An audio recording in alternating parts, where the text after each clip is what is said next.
फिर एक बच्ची है, एक प्यारी बच्ची को पेरिस लेके जा रहे हो क्या? गुंजन है ये बच्ची। और हाँ बेटा लेके जा रहा हूँ, पैसे तेरे होंगे लेके मैं चलूंगा, ठीक है। ओके, नेक्स्ट क्वेश्चन है एक बच्चे का, रिया का, salary and one wish you would like to turn into reality. Hello बच्चों, कैसे हो आप सब? तो बेटा आपको पता ही होगा, जैसे कि थोड़े टाइम पहले मैंने इंस्टाग्राम पे यूट्यूब पे एक पोस्ट डाली थी, question and answer Q&A post, जिसमें आ, बहुत सारे बच्चों ने बहुत अच्छा रिस्पांस मिला था। बहुत सारे बच्चों ने मुझसे बहुत सारे क्वेश्चंस पूछे थे। तो उन क्वेश्चंस के आंसर्स मैं आज इस वीडियो के थ्रू आपको दे रहा हूँ। मैं सारे क्वेश्चंस नाम के साथ रीड करता रहूंगा और उनके आंसर्स मैं देता रहूंगा। तो सबसे पहले इंस्टाग्राम से क्वेश्चंस शुरू करते हैं या यूट्यूब से स्टार्ट करते हैं। यूट्यूब पे कुछ क्वेश्चन से अब है, एक बच्चा है, उसके क्वेश्चंस हैं यूट्यूब पे। और just a minute, yes.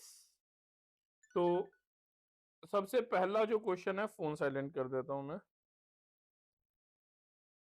Sir till when will you finish the syllabus for NEET? Okay, तो जैसे कि मैं यूट्यूब पे लाइव क्लासेस चला रहा हूं अभी, और इन लाइव क्लासेस में हम 2 चैप्टर ऑलरेडी खत्म कर चुके हैं, न्यूरल कंट्रोल एंड कोऑर्डिनेशन और लोकोमोशन एंड मूवमेंट।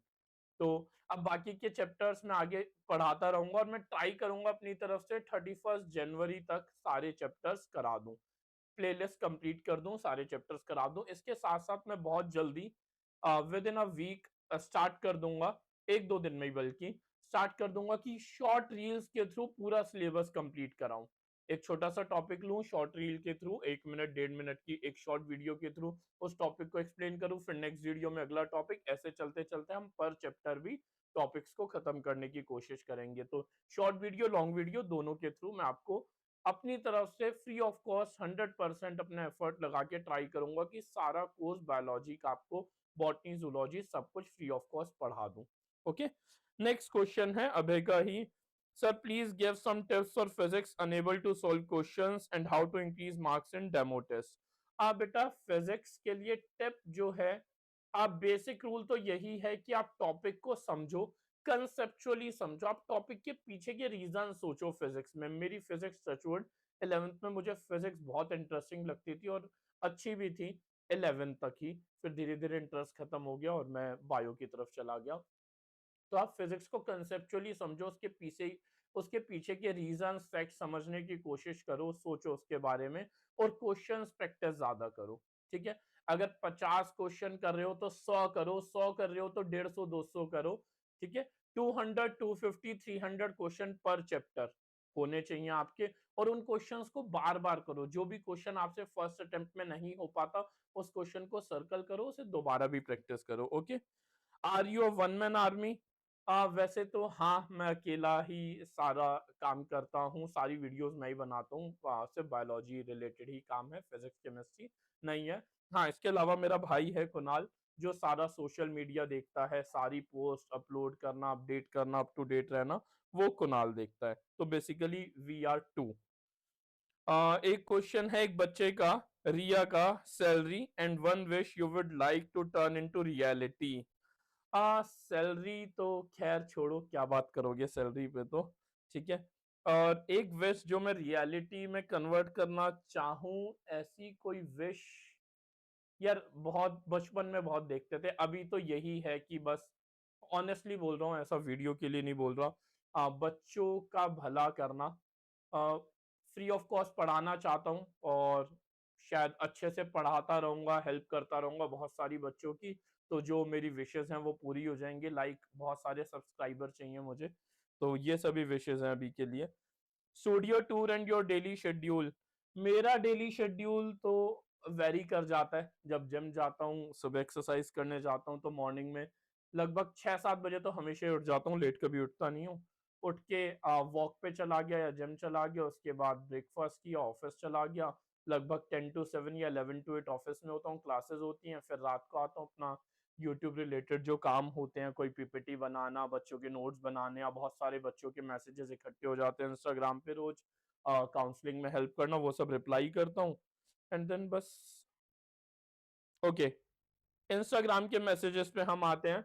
एक पहला क्वेश्चन है, इट्स गर्वित बच्चे का, sir could you please tell me can I get government BMS college and 373 marks from Uttarakhand. बेटा स्टेट कोटा से अच्छे चांसेस हैं आपको गवर्नमेंट बीएमएस मिल जाएगी स्टेट कोटा के through. Okay, all the best बेटा। राम सिया राम एक बच्चा है, प्रोफाइल नाम होगा how to complete backlog. Backlog एक बहुत बड़ी समस्या है, दुनिया के हर एक बच्चे की समस्या है बैकलॉग। तो इसका सॉल्यूशन सिंपल है कि आप नए सिलेबस को तो बिल्कुल मत छोड़ो वरना और बैकलॉग इकट्ठा होगा। तो जो आपको इंस्टीट्यूट में जहां भी आप पढ़ रहे हो क्लासेस में जो भी कराया जा रहा है वो तो करो, वो प्रैक्टिस करो, साथ साथ रोज 1 घंटा बैकलॉग को दो। मैं यही मानता हूं कि आप पुराने टॉपिक्स को करने के लिए नए टॉपिक्स मत छोड़ो और बैकलॉग मत बनाओ। तो नए टॉपिक्स करने के बाद अपने दिन को यूज करो, 1 घंटा निकालो बैकलॉग के लिए, एक पर्टिकुलर टॉपिक लो, उसके क्वेश्चंस करो, ये सब बैकलॉग को करो। साथ साथ और बैकलॉग के लिए जो छुट्टी मिलती है, जिस भी दिन आपका ऑफ होता है लाइक संडे या जब भी, तो उस पूरे दिन को यूज करो। उस पूरे दिन तो कोई एक चैप्टर पुराना लेके बैठो, सुबह से रात तक लेके खत्म कर दो उसे। ओके, नेक्स्ट प्रजापत धापी 78 ये प्रोफाइल का नाम है।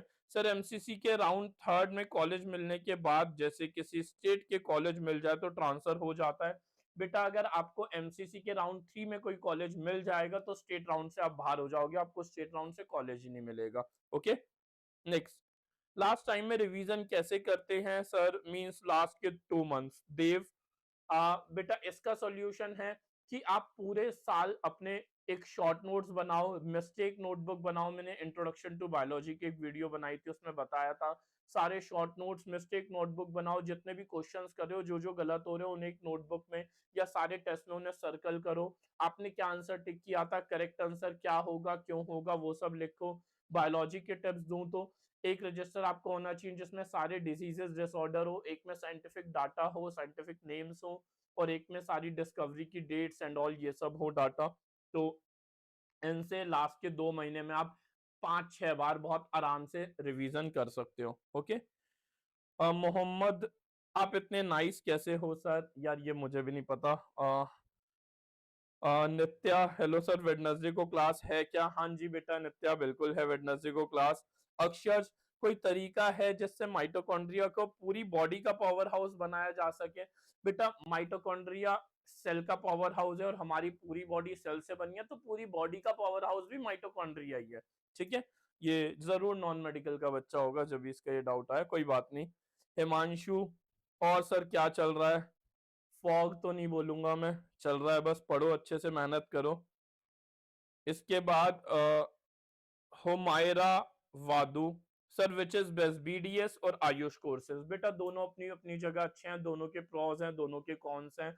बीडीएस में जनरली जो ज्यादा लोग प्रेफर करते हैं बीडीएस के बाद अपना प्राइवेट क्लिनिक खोलना, और बीएमएस के बाद जॉब्स, गवर्नमेंट जॉब्स के भी ऑप्शंस आते हैं। दोनों पे ही है गवर्नमेंट जॉब, दोनों पे ही है प्राइवेट जॉब, तो दोनों ऑप्शंस अच्छे हैं। It depends on your interest. Next, sir I got 361 marks, same बच्ची का ही क्वेश्चन है, हुमायरा वादू जो भी आगे का नाम है। Sir I got 361 marks, which seat code I get, BDS और आयुष? हाँ बेटा गवर्नमेंट बीडीएस इस मार्क्स पे मिलना थोड़ा मुश्किल है, आयुष कोर्सेज के चांसेस थोड़े ज्यादा हैं। Sir when is Ayush counselling? Anjana, बेटा आयुष काउंसलिंग ऑल इंडिया से स्टार्ट हो चुकी है, स्टेट से भी बहुत जल्दी स्टार्ट होने वाली है। हुमायरा, सर मैं एक ड्रॉप लेना चाहती हूँ बट अगस्त हो गया है, थोड़ा सा डर लग रहा है, क्या करूं? बेटा अगस्त हुआ है, आप लेट नहीं हो, 1 सितंबर से भी आपको एग्जैक्टली 8 महीने मिलेंगे, और आप दिन रात अच्छे से अपना 100% दोगे, मेहनत करोगे, तो 8 महीने में भी सिलेक्शन होता है। बस आपको अपना 100% देना है, मेहनत करनी है, अपना लेवल समझना है किस लेवल पे आप हो, और मेहनत स्टार्ट करो। Okay, Brinda, how to manage time? Vrinda का डाउट है हाउ टू मैनेज टाइम। बेटा टाइम मैनेजमेंट के लिए मैं आपको एक तरीका बताता हूँ। सबसे पहले आप अपने पिछले 5 से 6 दिन का जो भी आप शेड्यूल फॉलो करते हो, उस शेड्यूल को एक जगह लिख लो, और फिर देखो कि आपके पास टाइम की कमी है। आपको खुद घिन आएगी अपने शेड्यूल से कि आप कितना टाइम रोज इंस्टाग्राम, सोशल मीडिया, इन चीजों पे वेस्ट कर रहे हो। ठीक है, अगर आप कोई पढ़ाई की वीडियो देख रहे हो तो वो वेस्ट नहीं है, लेकिन आप जो लगातार रील स्क्रॉल करे जा रहे हो, that is waste of time. आपको खुद पता चलेगा, आप नेटफ्लिक्स, अमेजॉन प्राइम कितना टाइम आप वेस्ट कर रहे हो गेम्स खेल के एंड ऑल। तो बस वो टाइम वेस्ट मत करो, टाइम मैनेजमेंट हो गया, इतनी कोई टेंशन वाली बात ही नहीं है। Rohan Kotiyal, double chromated chromosome can be observe during, ये एक क्वेश्चन था। डबल क्रोमेटेड क्रोमोसोम, जो दो क्रोमेटेड होते हैं, वो क्रोमोसोम जो होते हैं वो एग्जैक्टली एम फेज में दिखते हैं, मैंने इसका बता दिया था। फिर एक बच्ची है, एक प्यारी बच्ची को पेरिस लेके जा रहे हो क्या, गुंजन है ये बच्ची। और हाँ बेटा लेके जा रहा हूँ, पैसे तेरे होंगे लेके मैं चलूंगा, ठीक है। Okay, next doubts. एक बच्ची का क्वेश्चन है, कहाँ गया, हाँ, रिया, सर आपने टीचिंग लाइन चूज करने का डिसीजन कैसे लिया। हाँ बेटा, एक बहुत फेमस मीम है, तो शुरू मजबूरी में किए थे, फिर मजा आने लगा। तो एग्जैक्टली जब मैं बीएससी फर्स्ट ईयर में था, तो मुझे खुद फील होने लगा कि मुझे कुछ अर्न करना चाहिए, कब तक डिपेंडेंट रहूंगा। तो मैंने टीचिंग स्टार्ट की थी बीएससी फर्स्ट ईयर में ही, और सेकेंड थर्ड ईयर तक फिर मैंने अच्छे से टीचिंग स्टार्ट कर दी। और एमएससी फर्स्ट ईयर में मैंने इंस्टीट्यूट ज्वाइन कर लिया था, और मैंने स्टार्ट कर दिया था इवनिंग। और एमएससी के बाद फिर मैं फुल टाइम टीचिंग स्टार्ट कर दी थी, तो मजा आने लगा। अमित, सर पहली क्लास का एक्सपीरियंस कैसा था। बेटा हकीकत बता रहा हूँ, दो बच्ची थी, एक हीना थी, हीना अगर ये वीडियो देख रही होगी तो, और जो एकदम फर्स्ट क्लास थी मेरी लाइफ की। मैंने सबसे पहले 11th पढ़ाना शुरू किया था, मतलब 9-10 से भी पहले मैंने 11th बायोलॉजी स्टार्ट की थी। और फिर 2 साल 9-10 कंप्लीट साइंस भी पढ़ाई थी, फिर सिर्फ बायोलॉजी पे आ गया था। तो एक बच्ची थी हीना, एक थी अक्षरा, मैं उन्हें पढ़ाता था।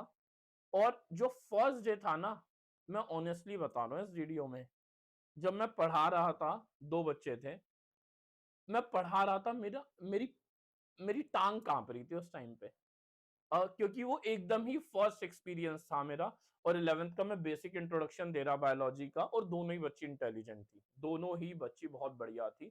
और मुझे, क्योंकि फर्स्ट एक्सपीरियंस में ऐसा भी लगता है क्या समझ आएगा बच्चे को, नहीं आएगा, क्या होगा, कोई ऐसा क्वेश्चन पूछ लिया जो मुझे ही ना आता हो। बहुत चीजें थी, मैं कोई बहुत बड़े लेवल पे नहीं था, बीएससी सेकंड ईयर पे था, और अपना सीखा हुआ चीजों को पढ़ाने की कोशिश कर रहा था। भगवान की दुआ से वो क्लास मेरी अच्छी रही। और उन दो बच्चों ने 11th और 12th पूरा थ्रू आउट। और तीसरा बच्चा फिर था अभिनव, उसने 1 महीने बाद ही ज्वाइन कर लिया था। और फिर at the end of the year लगभग 9 बच्चे थे मेरे पास 11th के, तो भगवान की दुआ से उन सबको समझ आया। और फिर वो मेरे से 12th तक पढ़े, और अभी भी कांटेक्ट में है इंस्टाग्राम पे। अभिनव तो है ही। ओके, स्नेहा, आपका फेवरेट टीचर स्कूल कॉलेज में कौन थे। मेरे फेवरेट टीचर स्कूल कॉलेज में एक टीचर थे, रमेश सर, वो बहुत अच्छे टीचर थे। एक लवलीन मैम थी, वो भी बहुत अच्छी टीचर थी। रोहित, सर आपको बायोलॉजी पढ़ाने का सबसे ज्यादा मजा किस टॉपिक में आता है। हाँ बेटा, ह्यूमन फिजियो है, फोटोसिंथेसिस, रेस्पिरेशन इन प्लांट्स है, कंसेप्चुअल टॉपिक्स, और रिप्रोडक्शन, जेनेटिक्स, ये सब कंसेप्चुअल है। रिप्रोडक्शन में मुझे इतना नहीं आता, बच्चों को ज्यादा आता है। अंजलि, स्टूडेंट्स की कौन सी बात आपको सबसे ज्यादा मोटिवेट करती है। यार, जब बच्चे बोलते हैं सर आप फेवरेट टीचर हो, सर आपका समझ आ रहा है, उनका रिजल्ट मोटिवेट करता है। और बच्चे कई बार अपनी प्रॉब्लम शेयर करते हैं, तो ये चीजें भी मोटिवेट करती हैं कि हाँ, दे आर कंफर्टेबल, वो अच्छा मान रहे हैं मुझे कुछ। कुणाल, जब स्टूडेंट डाउट नहीं पूछते तो आपको कैसा लगता है। अगर समझ आ रहा है और डाउट नहीं पूछ रहा तो बहुत अच्छी बात है। अगर समझ नहीं आ रहा और डाउट नहीं, अगर समझ आ रहा है डाउट पूछ रहा है तो अच्छी बात है। अगर समझ आ रहा है डाउट नहीं पूछ रहा तो भी कोई दिक्कत नहीं है।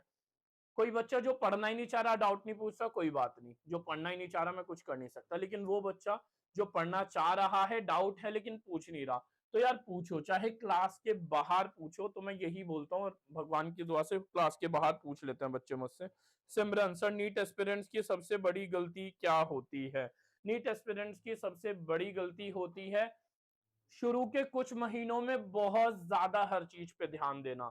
जब वो सोचते हैं ये भी कर देंगे, ये भी कर देंगे, ये भी कर देंगे, जैसे न्यू ईयर पे बच्चा गोल नहीं बना लेता कि भाई सब कुछ करना है, भगवान बनना है हमें, तो कुछ गलत नहीं खाएंगे, चिकन छोड़ देंगे, एग छोड़ देंगे, पूजा करेंगे, अच्छे से पढ़ेंगे, ये करेंगे, वो करेंगे।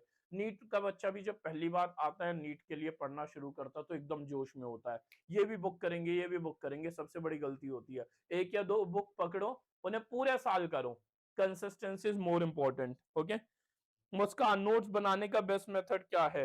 नोट्स बनाने के लिए नोट्स होते हैं कंसेप्चुअली लर्निंग बायोलॉजी में।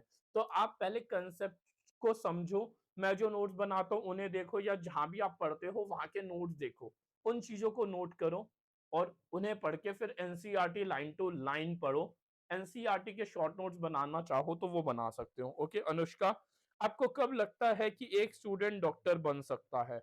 मुझे कब लगेगा कि एक स्टूडेंट डॉक्टर बन सकता है, वो उसकी जिद से लगता है।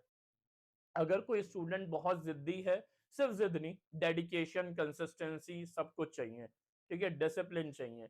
एक बच्चा जिद्दी है कि मुझे डॉक्टर बनना है, वो नहीं बन पाएगा।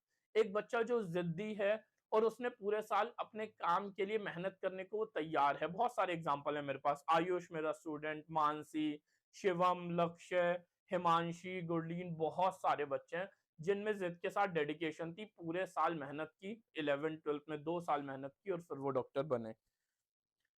सर आपको हार्ड वर्क पसंद है या स्मार्ट वर्क? बेटा, स्मार्ट वर्क ये जो मिथ है ना, मेरे अकॉर्डिंग ये मिथ ही है। बच्चे सोचते हैं स्मार्ट वर्क डायरेक्ट सीख जाएंगे तो हार्ड वर्क करने की जरूरत। जो हार्ड वर्क करता है ना, वो ही स्मार्ट वर्क सीख पाता है। अब जिसने कभी उस फील्ड में उस काम के लिए मेहनत ही नहीं की, हार्ड वर्क ही नहीं किया, वो स्मार्ट वर्क क्या सीखेगा? भाई जो लगातार 2 साल एक्सेल पे काम कर रहा है, वो एक्सेल के शॉर्टकट समझ पाएगा, बना पाएगा, क्रिएट कर पाएगा, यूज कर पाएगा। जो जिसने पूरा चैप्टर एनसीईआरटी से अच्छे से पढ़ा है, वो ही शॉर्ट नोट्स बना के स्मार्ट तरीके से उसे रिवाइज कर पाएगा। Smart work is nothing without hard work. Okay, next Jyoti, ecology high weightage chapter क्यों माना जाता है? इकोलॉजी हाई वेटेज माना जाता है बेटू because ecology is easy to understand, but line to line remember करना, थोड़ा मेमोराइज करना मुश्किल हो जाता है, लेकिन अगर किसी ने अच्छे से कर ली तो उसके क्वेश्चंस इजीली सॉल्व हो जाते हैं। ओके, कार्तिक, आपको अपना करियर का प्राउडेस्ट मोमेंट कब लगा? हर साल जब नीट के बच्चों का रिजल्ट आता है, वो मिलने आते हैं।